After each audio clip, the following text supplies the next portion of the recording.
राम राम। आप सभी का हार्दिक स्वागत है। हम सब ने विभिन्न जातियों के महासम्मेलन देखे, लेकिन 27 अगस्त को हुए देवासी महाकुंभ ने जनमानस के मन में अमिट छाप छोड़ी। यह महाकुंभ जोधपुर के रावण का चबूतरा मैदान में आयोजित हुआ, एक ऐसा सम्मेलन जिसे ऐतिहासिक स्थान प्राप्त हुआ। देवासी समाज का इस प्रकार का यह पहला कार्यक्रम था।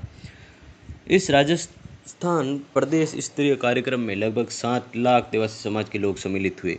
एक ऐसा शक्ति प्रदर्शन जिसे जोधपुर ही नहीं पूरे देश में सराहा गया है। हक की लंबी लड़ाई के इस प्रथम चैप्टर में देवासी समाज ने सरकारों को चेताया कि यदि उनकी मांगें नहीं मानी गई तो आगामी विधानसभा 2023 के चुनाव में समीकरण बदल दिए जाएंगे। उनकी मांगों में मुख्य अतिथियों से आप सभी वाकिफ़ हैं। हम मुद्दे की बात करेंगे। देवासी समाज सिर्फ एक जाति नहीं है, बल्कि एक सर्वश्रेष्ठ संस्कृति और संस्कार है। यह समाज स्वयं में एक विकसित सभ्यता है, जो महाकुंभ में लोगों ने देखा। पूर्ण शांति, सरलता और अनुशासित भीड़। अब अगर बात करें तो देवासी समाज लगभग 30 विधानसभा और 2 लोकसभा सीटों पर सीधा असर करता है, और ये सभी सीटें भारतीय जनता पार्टी का गढ़ बनी हुई है। इसका बड़ा कारण ये भी है कि इस समाज का बड़ा तबका भाजपा को वोट देता आया है। लेकिन इस महाकुंभ से भाजपा के लिए तो मुश्किल खड़ी हुई है, वही कांग्रेस के लिए पार पाना आसान नहीं है। समाज ने साफ शब्दों में कहा कि जो राष्ट्रीय दल समाज के व्यक्तियों को टिकट देगा वो उसी का समर्थन करेंगे। एक टिकट देने पर प्रत्याशी को वापस भेज दिया जाएगा। महाकुंभ से शक्ति तो दिखी, लेकिन देवासी समाज के लिए भी आगे की राह इतनी आसान नहीं होने वाली है। उन्होंने बिगुल तो फूंक दिया, लेकिन समाज के पास बड़े नेताओं की सूची बहुत छोटी है। हम उन नामों पर भी एक विशेष चर्चा करेंगे। ऐसे में समाज को अगले 30 दिन में जिताऊ उम्मीदवार तैयार करने पड़ेंगे।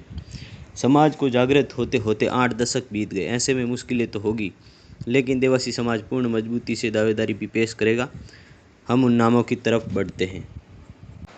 रतन देवासी रानीवाड़ा से विधायक रह चुके हैं, लेकिन अब तक वे सिर्फ एक ही बार जीते हैं। वे अशोक गहलोत के 2008 से 2013 के कार्यकाल में मुख्य उप सचेतक रह चुके हैं। वे समाज में सर्वाधिक लोकप्रिय नेता है। ऐसे में उनका टिकट फाइनल माना जा रहा है। ओटाराम देवासी 2 बार सिरोही के विधायक रहे हैं। वसुंधरा राजे के सबसे खास माने जाते हैं। वे वसुंधरा राजे सरकार में गोपालन मंत्री रहे, लेकिन 2018 के विधानसभा चुनाव में वे चुनाव हार गए, लेकिन उनका टिकट तय माना जा रहा है।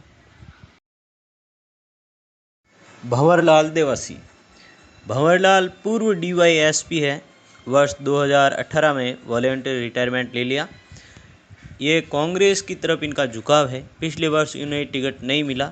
ये वर्ष उनकी पारी का प्रथम कार्यकाल हो सकता है। उनका सिवाना से टिकट तय माना जा रहा है, और उनके जीतने की संभावना भी अधिक है, क्योंकि वे सिवाना क्षेत्र में काफ़ी माने जाते हैं। लेकिन उनके लिए सत्ताराम देवासी मुश्किल खड़ी कर सकते हैं। वे 2018 में RLP के टिकट पर चुनाव लड़ चुके हैं। ऐसे में RLP से उनकी भी उम्मीदवारी तय मानी जा रही है। सांवड़ा राम ने अभी तक कोई बड़ा चुनाव नहीं लड़ा है। भीनमाल से संबंध रखते हैं और भाजपा के सक्रिय नेता है।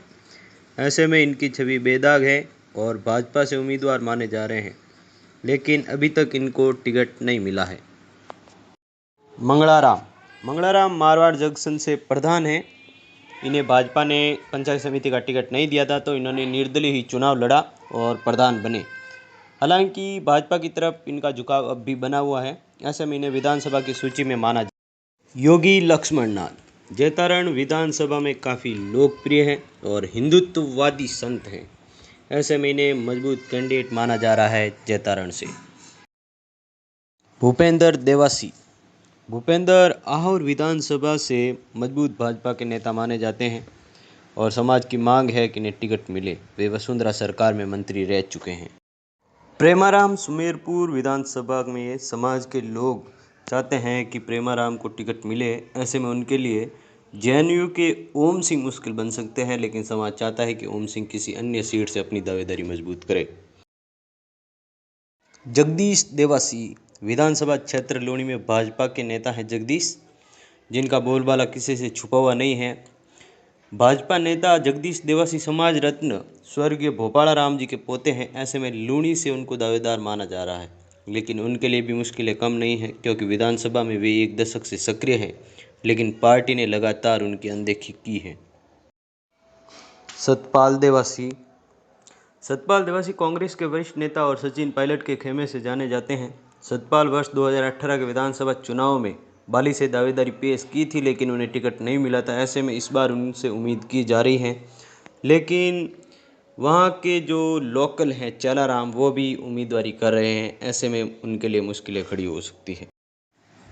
इन सब के अतिरिक्त जेएनयू के ओम सिंह, सिवाना से आरएलपी के सत्ताराम भी अपनी उम्मीदवारी करना चाहते हैं। पाली से भाजपा नेता भागीरथ देवासी भी टिकट लाने की जद्दोजहद कर रहे हैं।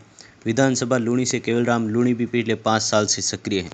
लूणी के ही डोली गांव के सुरताराम भी काफ़ी सक्रिय भाजपा नेता हैं। अब बात करेंगे उनकी, जो अपने गृह क्षेत्र में प्रभावित तो हैं, लेकिन अब तक उन्होंने चुनाव नहीं लड़ा है। इनमें प्रथम नाम महाकुंभ के आयोजनकर्ता टीम के गणेश ढाडणिया, जो आरक्षण संघर्ष समिति और डांग रैली जैसे कार्यक्रम भी कर चुके हैं। इनके अतिरिक्त झालाराम दिव्यांग सेवा संस्थान पाली, नींबो का तालाब से सरपंच राजू देवासी, हनुमान पाल, बाबूलाल भाटेलाई, किशन आसोप, हरिराम दैजर, ओम जानादेसर हैं। इनके अतिरिक्त भीलवाड़ा की वुड़ा पंचायत समिति से सदस्य हैं गणेश रबारी, रेवदर से प्रधान राधिका बहन देवासी, आशा सिंह। लेकिन अब बात करें तो यदि पार्टियां टिकट नहीं देती है तो क्या करेगा देवासी समाज? क्या आरएलपी के साथ जाएगा या निर्दलीय उम्मीदवार खड़े करके अपनी दावेदारी मजबूत करेगा? आपकी क्या राय है? ये महाकुंभ देवासी समाज के लिए नवनिर्माण के समान है।